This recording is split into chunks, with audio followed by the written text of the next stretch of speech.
What is going on? So I want to just talk some college football. So I'm thinking about the Miami Hurricanes next year. I'm thinking what a disappointment Miami really was this year. If you think about it, 5-7. Um, Cristobal, I thought he was a guy.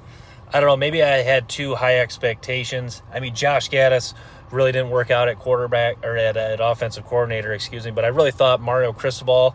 I thought he was a guy that could get it going in year one. Turns out it looks like it might be a couple years they've recruited at a high level. They've lost a couple guys. Cormani McLean was a cornerback out of Florida. They lost to Colorado. They stole a defensive end / athlete from Michigan. Still have a really strong recruiting class they're going to bring in this year in 2023. But yeah, Miami, that was a disappointing team. They're a team, obviously, they'll be right there. They could possibly rebound. I think Texas A&M still has some dudes. I mean, look at Evan Stewart. He was like, one of the top receivers coming out of high school. Evan Stewart, a super talented guy. Jimbo Fisher still can coach. I mean, I think people forget he won a national title. It's going back a few years now. It's, believe it or not, it was already over 10 years ago. Jameis Winston was the quarterback. They had Rashawn Green, Kelvin Benjamin. Yeah, Florida State 2013. I talk about that all the time. That was a heck of a team, man. They had some dudes. They really did. But yeah, Florida State. I'm talking about Florida State might be a little overhyped this year. They got Jared Verse, that edge rusher. He's a dude. They have the quarterback back with some experience, Jordan Travis. He's a pretty good player. I think Florida State's got some pieces. The big question mark, Mike Norvell, is he like an elite coach? Is he a guy they can win big consistently for like a multi-year span? Florida State, they've done a really nice job in the transfer portal. They're going to bring in Jaheim Bell, that tight end from South Carolina that's really good.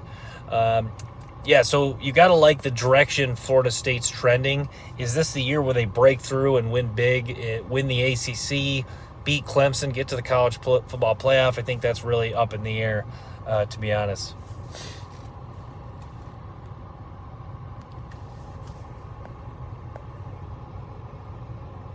So, yeah, I was just talking Michigan for a minute. Michigan should be really good this year. A.J. Barner, they got a tight end in the transfer portal I really like. They've done a nice job. Josiah Stewart, that edge rusher they got from Coastal Carolina, I think will be a really nice player. J.J. McCarthy, does he take that next step? Does he work himself into one of the top quarterbacks for next year's NFL draft? I think it's a big question.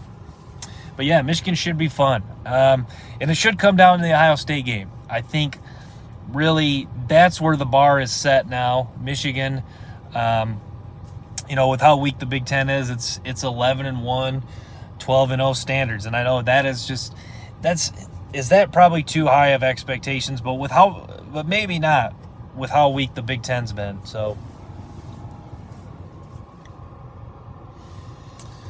yeah, and then Ohio State's going to have NFL dudes. I mean, Denzel Burke, the corner, is a really nice player. JT Tuimoloau, I thought was going to develop into like an elite edge rusher. He's been pretty good, but I think he's got some room to grow there. Had a really dominant performance against Penn State, where he had that interception. I'm not sure. I can't remember if he returned it for a fumble. But yeah, Ohio State certainly has some pieces to be good. Who's going to be the quarterback? I'm not sure. I hear a lot of good things about Kyle McCord. But, yeah, I'm not sure. I'm really not sure. You look at the SEC, the Florida Gators, losing Anthony Richardson is going to hurt, but some people may say that might help him because, Richardson was kind of a roller coaster, his play. Him and Will Levis both. I mean, those are both lost.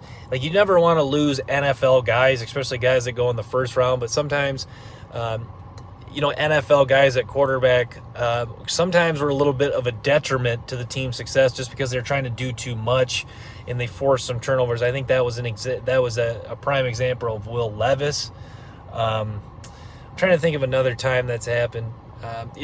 Josh Allen at Wyoming. Remember, there's a lot of times he was just forcing stuff that wasn't there just because he believed he just had to do a lot to win some games. And, Florida, Could Florida, like, without Richardson forcing stuff, would they have won a few more games? Maybe, but I don't know. It still was not a great Florida team. And that's the other thing.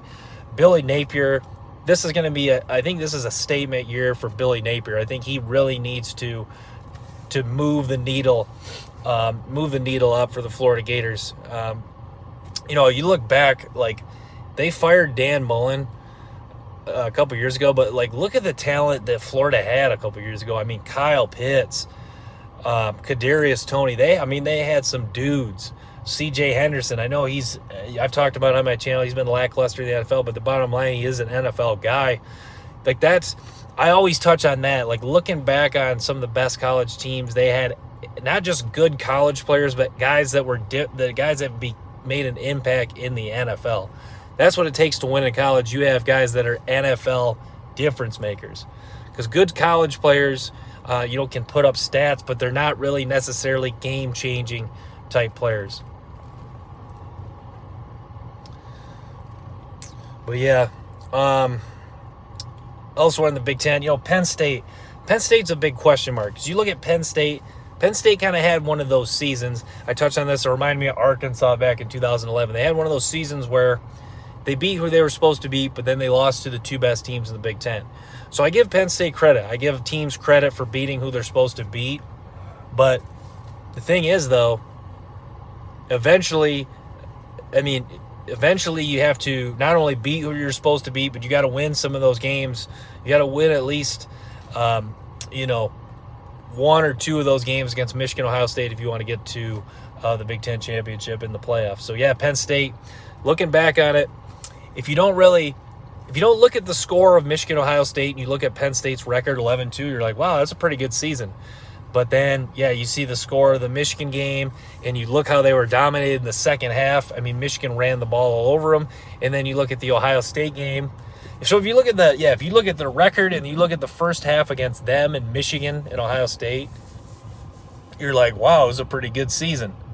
But then, you look at the final score, and then you look at the stats from the second half against Michigan and Ohio State. They really were dominated in the second half of both of those games. Michigan, Ohio State, really good teams. Obviously, Ohio State was a point away, 2 points away, a field goal away, however you want to put it, from playing in the national title. Michigan was really good too, but yeah, Penn State, bottom line, they were dominated in the second half of both of those games.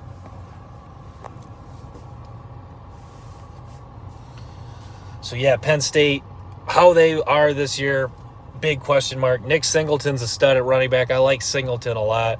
I like I like the element to his game. I like what he brings. He's a fast guy, high recruit coming out of high school.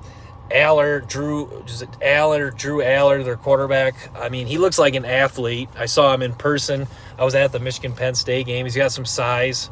How does he do this year? Penn State, James Franklin, some people, whether you think he's a good coach or not, the guy can recruit. He's brought in some dudes. He's brought in NFL dudes. I mean, Saquon Barkley, Micah Parsons, Allen Robinson. You can go down Allen Robinson, I think, was he a Bill O'Brien recruit? I think he was. But anyways, Franklin coached him too, so you could argue that he developed him. So Penn State, they brought in some NFL dudes in year past, and they have some dudes now. Not as strong up front in the trenches as they've have been, but yeah, Penn State, going to be a good football team.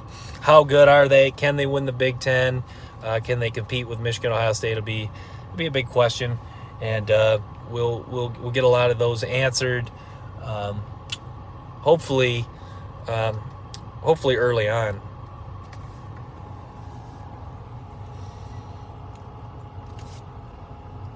Yeah, I'll talk a little more LSU here. I think LSU, Brian Kelly, a lot of people are really buying the hype.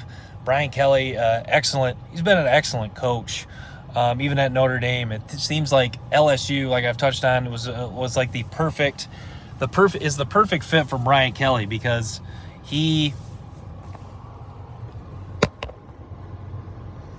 LSU, the perfect fit for Brian Kelly, because he really needed to get some SEC level talent, get some bigger dudes up front in the trenches. They did that past year with Will Campbell, Emory Jones. Jaden Daniels has played well for LSU, and LSU, they became a legit team down the stretch. Last year, that loss to Texas A&M was really deflating, because then you go into obviously they probably still lose the Georgia game because Georgia really executed and played better than them.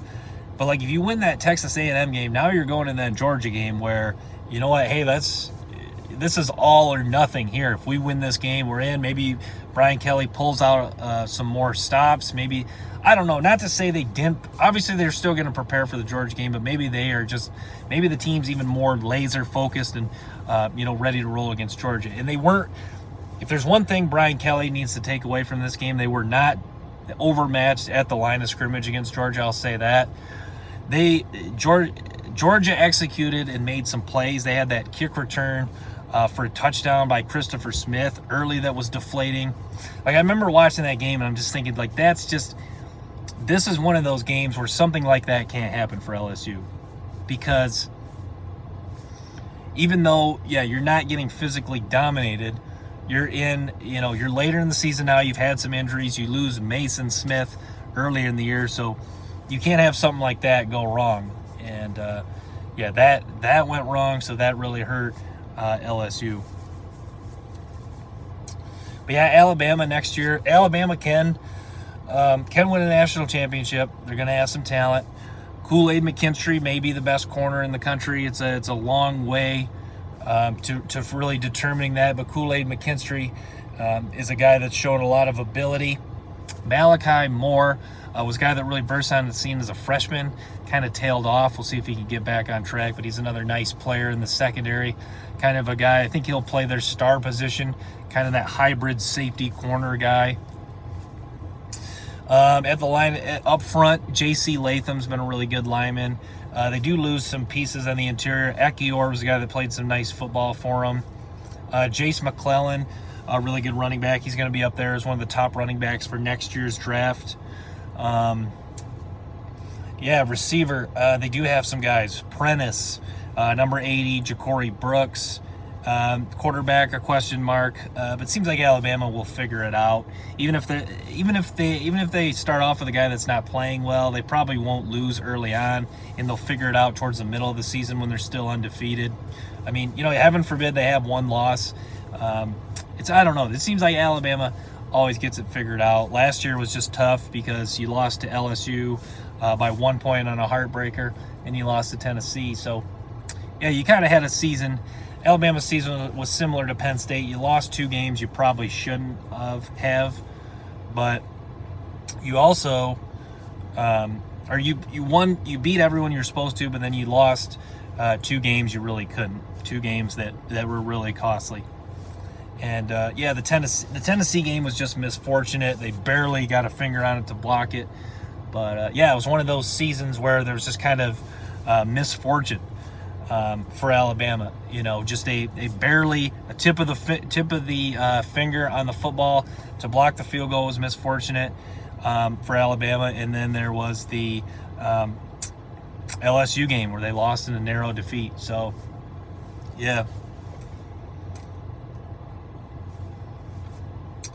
But trying to think what else I want to talk about.